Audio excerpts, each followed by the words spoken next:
Ini membuktikan bahwa jamaah mereka adalah kumpulan orang-orang yang tak berilmu, yang menjadi mangsa sangat empuk dari ustadz-ustadz pembohong itu. Ya Allah, sungguh kasihan nasib jamaah Wahabi di tangan ustadz-ustadz pembohong seperti ini. Assalamualaikum warahmatullahi wabarakatuh. Alhamdulillah, wassalatu wassalamu ala rasulillah wa ala alihi wa sahbihi wa mawala amma ba'du.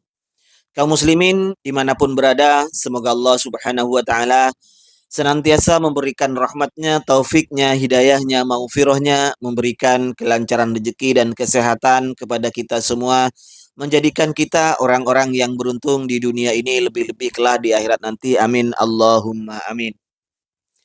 Ustadz Wahabi itu tidak henti-hentinya menebarkan kebohongan di depan jamaahnya. Ya, sayangnya jamaahnya itu adalah jamaah orang yang awam, yang tidak ngerti apa-apa. Andaikan jamaahnya itu punya sedikit pengalaman tentang membaca kitab, seperti santri-santri Aswaja. Ketika Ustadz-Ustadz Wahabi bicara ngalor ngidur, yang berbohong, berdusta, mengatasnamakan ulama, tentunya orang-orang Wahabi kalau punya pengertian saja, sedikit saja pengalaman untuk baca kitab, membuka kitab, membuktikan apa yang disampaikan oleh ustadz-ustadznya, tentulah akan meninggalkan ustadz-ustadz yang berlabel pembohong dan berdusta ini. Oke, kita dengarkan dulu bagaimana penjelasan dari Pak Ustadz Badrussalam ketika berdusta atas nama ulama madhab. Ini penjelasannya. Semua madhab yang bersepakat bahwa saya tawasul kepada orang yang sudah mati itu adalah termasuk syirkun akbar. Semua madhab yang bersepakat bahwa saya tawasul kepada orang yang sudah mati itu adalah termasuk syirkun akbar. Aduh, dengan bangga, garang, nyaring, teriak. Ustadz Badrussalam Al-Kuculuki ini menyatakan bahwa semua madhab, ulama madhab sepakat bahwa tawassul dengan orang yang sudah meninggal dunia adalah syirkun akbar. Sebagaimana yang pernah dan berulang-ulang kali saya katakan, bahwa orang Wahabi, Ustadz Wahabi, itu bisanya melempar batu. Dilempar, kemudian tangannya disembunyikan. Artinya apa? Ketika dia melemparkan tuduhan, mengklaim seperti ini, kemudian dia diam ketika diajak untuk mempertanggungjawabkan apa yang ia sampaikan, ia tidak mau dengan berbagai alasan. Kenapa? Khawatir sebenarnya kebohongan, kedok yang disampaikan itu terbongkar di depan jamaahnya. Ketahuan jamaahnya bahwa apa yang disampaikan sebenarnya adalah sebuah kebohongan dan kedustaan belaka. Makanya tidak ada yang mau ketika diajak untuk live, diajak untuk diskusi, membuktikan apa yang disampaikan itu benar apa salah, bohong apa benar. Tidak ada yang mau.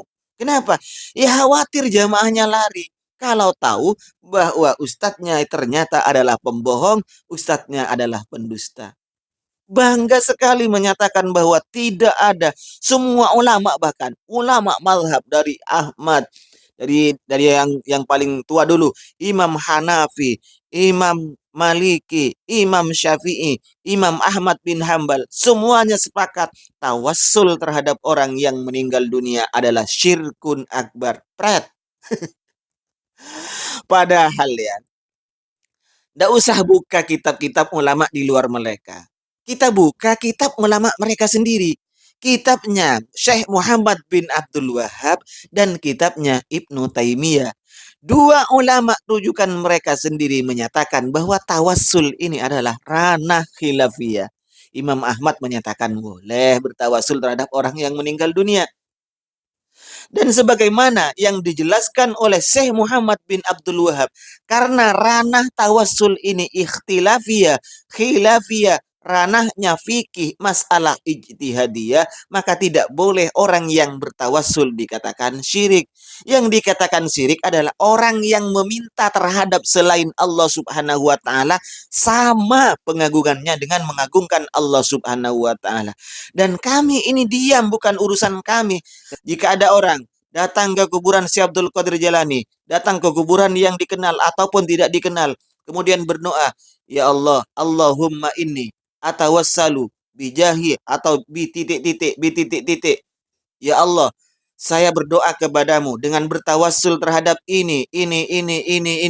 Maka ini tidak dikatakan syirik. Dan tidak ada jalan untuk menyirikkan ini. Kata mereka, Ibnu Taimiyah dan Syekh Muhammad bin Abdul Wahab. Tapi para pengikutnya yang didoktrinkan oleh ustadz-ustadz mereka di Indonesia ini, plus 62 ini, yang katanya sudah alumni mana itu, alumni luar negeri, ini kok sengaja ya berbohong mengatakan seperti itu. Aneh. Ingat, tanda-tanda orang munafik itu jika berkata sering bohong seperti ustadz-ustadz Wahabi ini. Semua dibohongi, ulama dibohongi. Sudah sering kali saya bongkar kebohongannya ini. Tidak henti-hentinya Wahabiyah maklum. Jamaahnya seperti itu.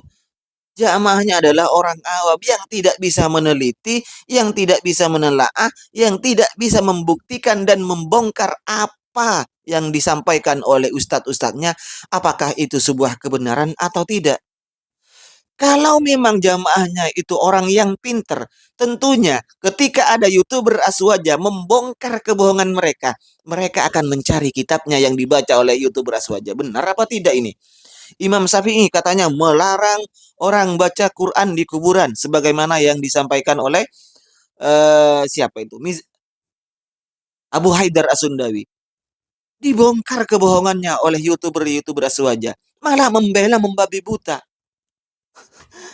Kalau mereka punya kejantanan, mereka punya pengetahuan sedikit, tentunya akan membuktikan. Cari kitabnya Imam Syafi'i bagaimana? Oh, ternyata ustadz saya berbohong ya. Kan seperti itu. Atau ketika Badrus Salam menyatakan seperti ini, semua ulama mazhab sepakat menganggap tawassul terhadap orang yang telah meninggal dunia adalah syirkun akbar. Tentunya mereka akan membuktikan bagaimana pendapat empat ulama mazhab, bagaimana pendapat dari ulama-ulama dari keempat mazhab ini. Nah, dibuktikan seperti itu. Kalau sudah dibuktikan, barulah mereka akan tahu benar apa tidak. Carilah kitabnya sendiri. Jangan hanya taklid buta. Sebenarnya kalian itu bicaranya jangan taklid buta, taklid buta terhadap kiai, taklid buta terhadap ulama. Sebenarnya kalianlah yang taklid buta terhadap ustadz-ustadz kalian. Karena apa yang disampaikan oleh ustadz kalian, tanpa bisa kalian filter, semuanya diambil, itulah kebenaran. Bahkan ini akan dibela mati-matian. Silakan lihat nanti komennya. Pasti akan dibela secara mati-matian oleh jamaah mereka. Dari apa? Ini membuktikan bahwa jamaah mereka adalah kumpulan orang-orang yang tak berilmu, yang menjadi mangsa sangat empuk dari ustadz-ustadz pembohong itu. Ya Allah, sungguh kasihan nasib jamaah Wahabi di tangan ustadz-ustadz pembohong seperti ini.